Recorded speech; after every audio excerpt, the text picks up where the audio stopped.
3, 2, 1, grabando. Buenas noches a todos y a todas las que están sintonizando esta nueva emisión de Luciérnagas. Hoy vamos a discutir algo muy importante, que es la evaluación docente que se va a dar el próximo domingo aquí en Michoacán, y de manera tangencial vamos a discutir también sobre la reforma educativa, las implicaciones que ha traído consigo, ya feneciendo el sexenio de Peña Nieto, a punto de irse ya de la presidencia de la República, y todas las consecuencias que nos van a describir los que mejor la conocen, los profesores de aula y egresados de las normales. Vamos a la cortinilla y volvemos con nuestros invitados. Luciérnagas, luciérnagas, luciérnagas. El espacio para la discusión de las ideas, para alejarnos del ruido mediático y encontrarnos entre los comunes. Si estás cansada de la desinformación, aquí tienes un espacio cada semana. Si estás viendo esto, eres la resistencia. No estás sola.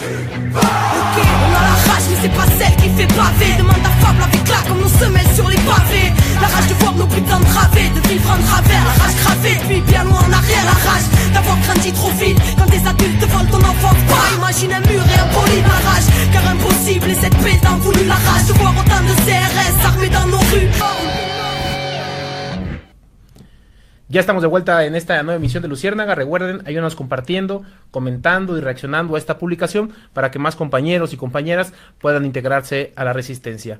Esta noche nos acompañan dos compañeros importantes de la resistencia. Del lado izquierdo, el maestro Pablo, ya ha estado por Luciérnagas. Buenas noches, maestro Pablo. Buenas noches. Y del lado derecho, el compañero Moisés, egresado de la normal Tripetío. de Tripetío. Compañero, buenas noches. Buenas noches. Ahí están dos invitados de lujo esta noche para discutir acerca de las repercusiones que ha tenido la reforma educativa y la próxima evaluación docente. Pues entremos en materia, en el tema que nos ocupa esta noche, a explicar a los compañeros de la resistencia cómo afecta la evaluación a los nuevos maestros, porque entiendo que lo que va a pasar el domingo en Morelia es a los nuevos compañeros que quieren ocupar una plaza de profesor. ¿Esto afecta positiva o negativamente a los compañeros egresados de las normales? Primeramente, el espacio en el que los compañeros normalistas van a laborar es un espacio completamente limitado, es un espacio completamente fracturado, y a raíz de la reforma ellos no tienen una visión de trabajo estable, no existen las condiciones para que ellos puedan desarrollar su profesión. Como lo menciona la Constitución de nuestro país.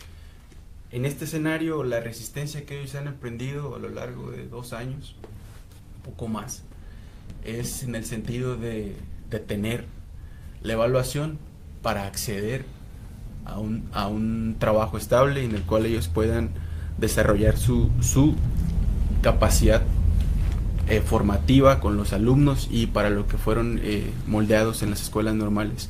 La reforma no solo les imposibilita el derecho a establecer un contacto directo con las comunidades y con la marginación que vive en nuestro estado, sino que les reduce su estadía por contratos temporales. Es decir, la reforma en la Ley Profesional del Servicio Docente les da nombramientos fijos, nombramientos temporales, la base, el contrato colectivo de trabajo, que es lo que tenemos la mayoría de los docentes al periodo anterior a la reforma, desaparece por completo y quedan contratos desechables completamente para los jóvenes, para los futuros docentes.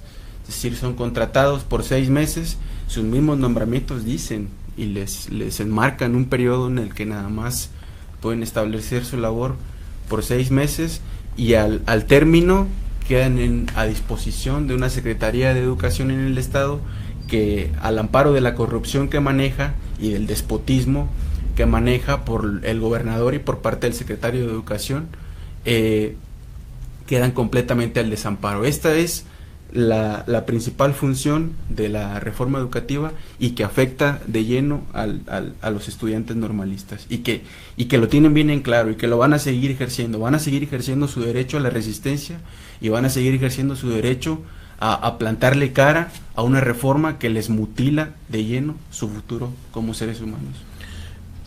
Moisés, ¿cómo era antes de la reforma educativa el proceso de asignación de los nuevos maestros en Michoacán? Lo teníamos muy claro, era estudiar. En mi caso, yo estudié en la normal de Tripetío, estudiar 4 años de formación, al salir irte de lleno a las comunidades. Eso lo tenemos muy claro. Es uno de nuestros ejes, de que tenemos que llegar a las comunidades más alejadas, donde se necesita gente ahí de a pie.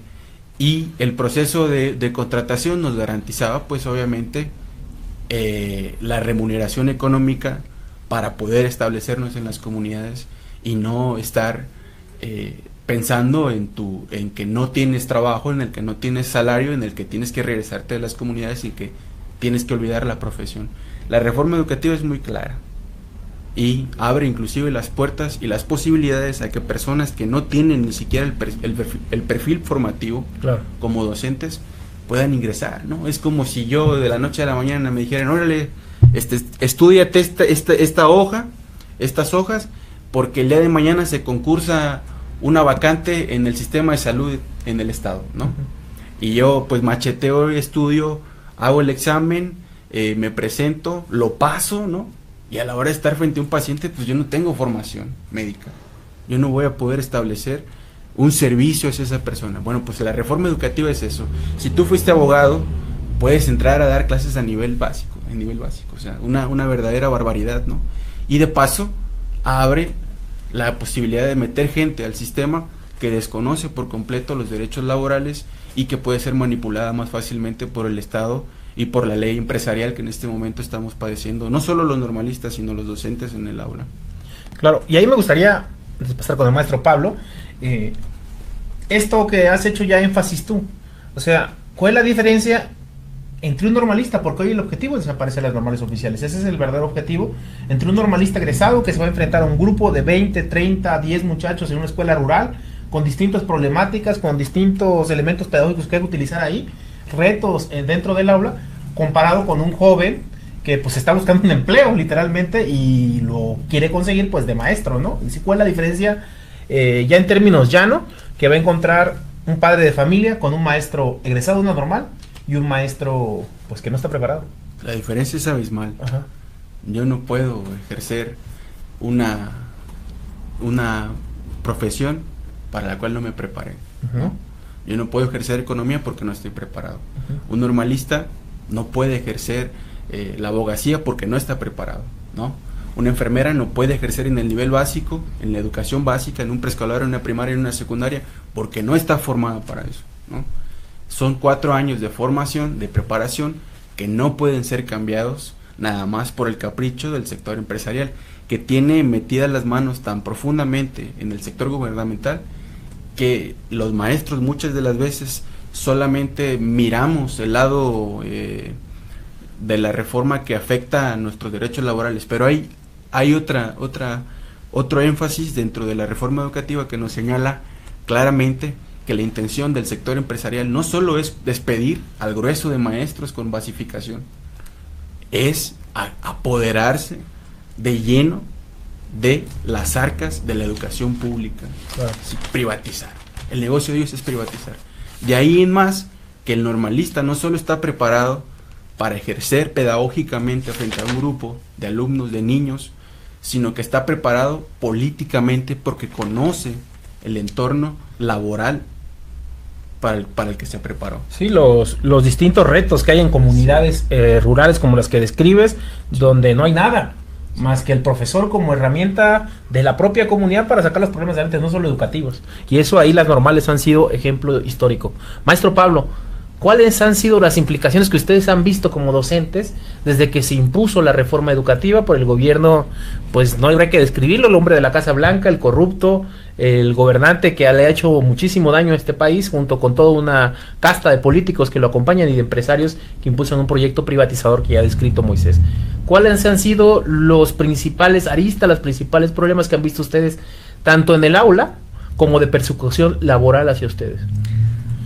Una de las principales es la precarización. Cuando decimos esto es el empobrecimiento de todos los trabajadores, y en este caso particular el de los docentes, la pérdida de sus conquistas históricas, de las prestaciones, y desde luego la pérdida de su estabilidad laboral. Desaparece la plaza base. Además de dentro del aula el empobrecimiento de contenidos, porque hablar de reforma es precisamente eso, darle un giro de cambiar del sentido histórico plasmado en el Constituyente del 17 en el artículo 3 para la educación. Entonces cambia para ponerse al servicio de los señores del dinero, con esto llamado neoliberalismo. Y entonces para todos aquellos que han resistido, ¿cuál ha sido la implicación? Pues la persecución policíaca. Recordamos a lo largo y ancho del país las masacres, las detenciones, las torturas. Lo vivimos aquí hace 2 semanas en Morelia. Muy reciente, aquí en Michoacán, de allá del compañero Pozos, de región Marabatío, que por protestar precisamente ante esta nefasta reforma educativa, pues es cesado. Entonces tenemos toda una situación de persecución, de hostigamiento, y en el terreno así también en lo del aula, pues cambio que le quieren dar de estar formando estos sujetos, estos niños que veníamos formando con estas iniciativas de un programa educativo distinto, un plan educativo diferente. Entonces a lo que nos habla el nuevo modelo educativo, ¿no? Con el pretexto de la inclusión, sí, de meter al aula regular a niños que sí requieren de una educación, tienen necesidad de una educación especial, y entonces desaparecen subsistemas, educación especial, educación física, educación de adultos, por el asunto de la pérdida de financiamiento, porque ahora en el país pues lo que se destina para lo principal de salud, educación y trabajo es lo que viene de los impuestos, y entonces no hay un recurso que se destine como debiera de ser, porque priorizan pagar la deuda externa, los FOBAPROAS, los rescates carreteros. Entonces es poner todo el asunto de la seguridad social al servicio de los intereses de estos señores empresarios. Claro. Y en este sentido, ¿qué implicaciones ha tenido para el normalismo esta obligación de evaluarse si no hay un trabajo? Porque ni siquiera la plaza fija. Entiendo que los que se llaman idóneos pues firman un contrato por cierta temporalidad y después pues, pueden ser echados como papel desechable y el que sigue. Es decir, generando lo que tú dices, una competitividad, como lo han hecho en otros sectores, y eliminando todo derecho laboral. Es decir, quien hable aquí se va, y afuera hay una fila de 300, 400 muchachos que quieren tu lugar. ¿Qué implicaciones a futuro tú le ves si esto pasa? Es decir, si se implanta, como lo está intentando hacer esta oligarquía, esta minoría de empresarios, la reforma educativa y la evaluación docente. Primero que nada, los maestros de base, creo que tenemos que entender una cosa primordial, que es: los normalistas representan para el movimiento magisterial un respiro, una frescura, que es lo que necesitamos para seguir luchando. No necesitamos idóneos en las zonas, porque los idóneos van a llegar completamente despolitizados y no van a conocer sus derechos laborales, ¿no? Esa es la finalidad.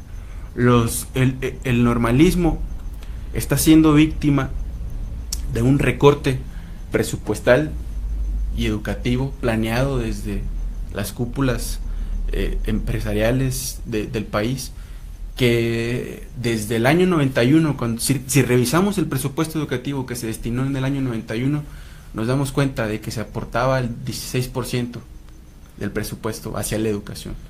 Para el 99 nos damos cuenta de que ya está en el 12%, ¿no?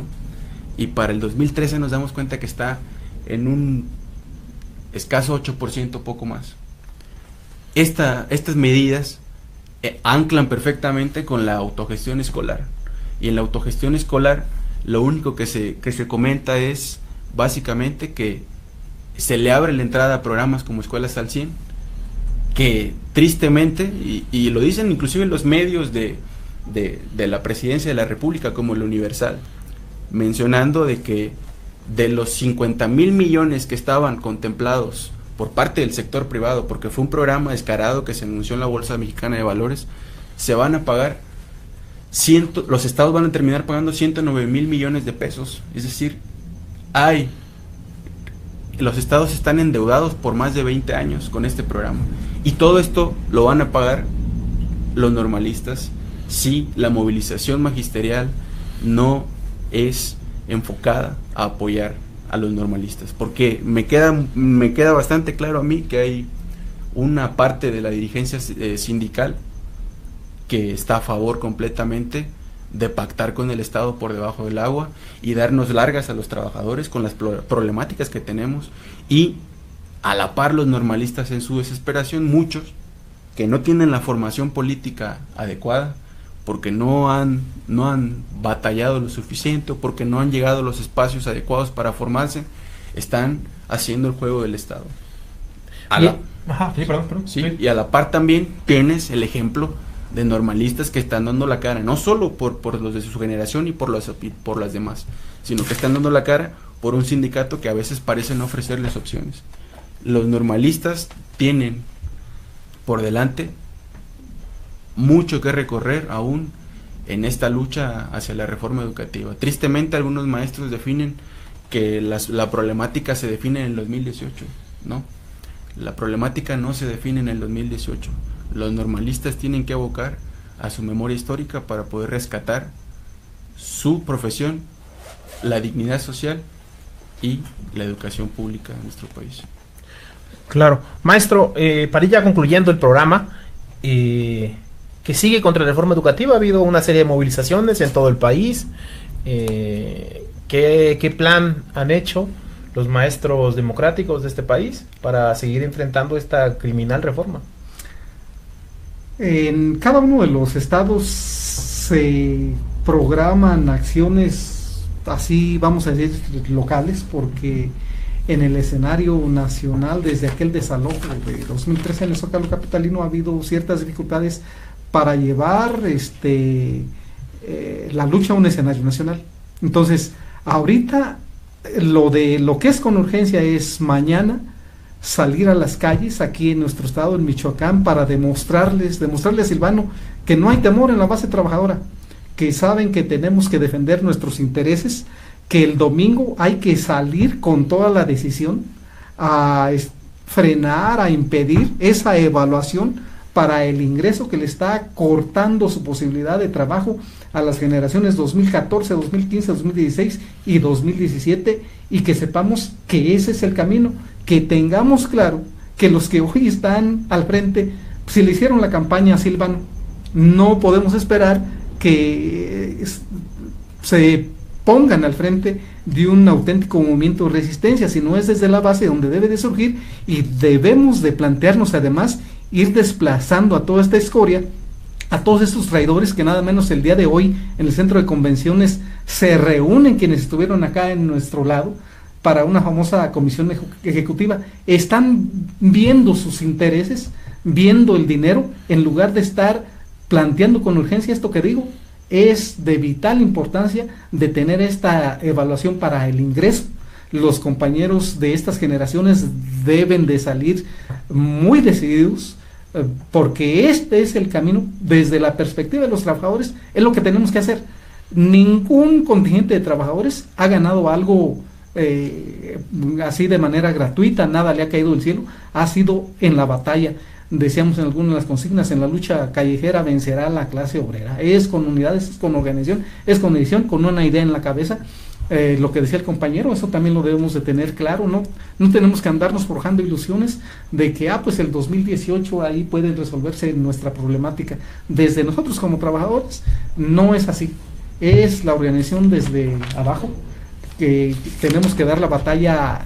Nos llegaron los tiempos de que tiene que ser con todos los trabajadores, con todo el contingente de todos los sectores, porque a todos nos están afectando. Estamos viendo hoy, precisamente hubo algunas tomas en salud, entonces todos los contingentes están en la misma, y solamente así vamos a ponerle un alto a ese hostigamiento del que hablaba, a esa persecución, a esas detenciones, con esa decisión de dar el combate, de moral, de salir al frente, de salir a la calle, a la resistencia. Gracias, maestro. Moisés, un mensaje final. El domingo se definen muchas cosas. Hay un proceso en el cual los normalistas que tienen convicción y que entienden la parte de la pérdida de derechos van a salir como siempre a dar la cara por todos aquellos que se dedican a a pactar con el Estado y con la Secretaría de Educación a cambio de dádivas y este tipo de cosas. Hay una entrega muy decidida por parte de las bases de algunas normales o de las normales para parar todas estas pantomimas, todas estas simulaciones, todo este tipo de cosas. Me queda muy claro que los medios de comunicación van a salir a atacar al magisterio en sus próximas movilizaciones, porque los maestros no ponemos los medios, ¿no? Afortunadamente hay medios que tienen un espacio más amplio de crítica sana, constructiva, pero la mayoría me queda claro que son impuestos por el poder empresarial, y no esperamos que nos aplaudan por lo que vamos a hacer, porque para ellos es normal que la violencia se ejerza contra los pobres, ¿no? La violencia se tiene que ejercer contra los pobres, pero es completamente una ofensa salir a las calles y dar la cara ante el poder mediático y el poder gubernamental de nuestro país, que nos ha llevado a la verdadera violencia, que son la que ellos mismos propician contra la ciudadanía. Los normalistas la tienen muy dura, pero van a salir adelante y van a corregir todas las cosas que dentro del magisterio hemos dejado pendientes. Gracias, Moisés. Gracias, maestro. ¿Algo que agregar? Sí, hacer desde aquí un llamado también a todos los que nos están viendo, escuchando, y que sus hijos no tienen maestro, no tienen maestra, porque por todo el estado, por todo el país tenemos grupos solos. Entonces decirles, pues vamos juntando esfuerzos, porque esos grupos solos van a aumentar. Claro. El año pasado fueron algo así, un poco más de 2,000 gentes que se retiraron. De ahí se quedan los grupos solos, se recogen las plazas, no se vuelven a activar, y en este ciclo escolar otro tanto de maestros van a ser miles en jubilación, y ninguno de esos va a ser repuesto. Esos grupos se van a fusionar, van a quedar un tiempo ahí solitos, y entonces ahí es donde empieza la auténtica tarea, en lugar de la crítica, en lugar de estar señalando que ya el colono, el ejidatario, el padre de familia va a tener que, a partir de tener ese problema, pues platicar y juntarse en este esfuerzo de defensa de la educación pública con nosotros que salimos a la calle a defenderla. Entonces me parece que este dato que les doy demuestra de qué manera está haciéndose, dejando retroceder, olvidándose de la educación pública, y que somos nosotros, desde el esfuerzo que hacemos, quienes intentamos rescatar este proyecto, este derecho para el pueblo. Gracias, maestro. Gracias a los dos por haber venido esta noche. Ha sido una entrevista muy fructífera, hemos aprendido mucho acerca de los avances que se ha tenido en la reforma educativa. De verdad, muchas gracias a los dos por haber venido esta noche. Gracias a todas y a todos los que nos han dejado comentarios, que han participado en esta transmisión. Eso nos parece sumamente importante. La reflexión final: una reforma que se ha impuesto con sangre, con represión, que se ha impuesto criminalizando un sector importante de la población, que son trabajadores de la educación, pues es una reforma que responde a una minoría. Por eso hoy la resistencia que han entablado maestros y maestras en todo el país, marchas monumentales, paros generalizados en distintos estados de la República, en estados donde antes no se movilizaban, inclusive como en estados del norte del país, ha habido grandes movimientos magisteriales recientes en contra de la reforma educativa, es un síntoma de lo que está pasando en nuestro México. Un gobierno que lo ha caracterizado la corrupción, el asesinato y la desaparición forzada, ha impuesto una reforma lesiva contra los trabajadores, que nos ha llevado de por medio a una generación de jóvenes que hoy van a comenzar a sufrir los estragos de la reforma educativa, que ya narraba el maestro Pablo, que significa que niños se van a quedar sin profesor o profesora de grupo, que significa que los contenidos se van a relajar, porque lo que menos quisiera Peña Nieto, un presidente sumamente ignorante, es tener un pueblo oculto. Esa es la reflexión final. Por eso hoy la tarea es seguir apoyando al normalismo y al magisterio democrático. Nos vemos en la próxima emisión de Luciérnagas. Acompáñanos, pasa el video, coméntalo, y sobre todo, si estás viendo esto, eres la resistencia y no estás sola. Nos vemos en 8 días. Hasta luego. Luciérnagas, luciérnagas, luciérnagas. El espacio para la discusión de las ideas, para alejarnos del ruido mediático y encontrarnos entre los comunes. Si estás cansada de la desinformación, aquí tienes un espacio cada semana. Si estás viendo esto, eres la resistencia. No estás sola. Ok, on a la rage, mais c'est pas celle qui fait pavé. Demande à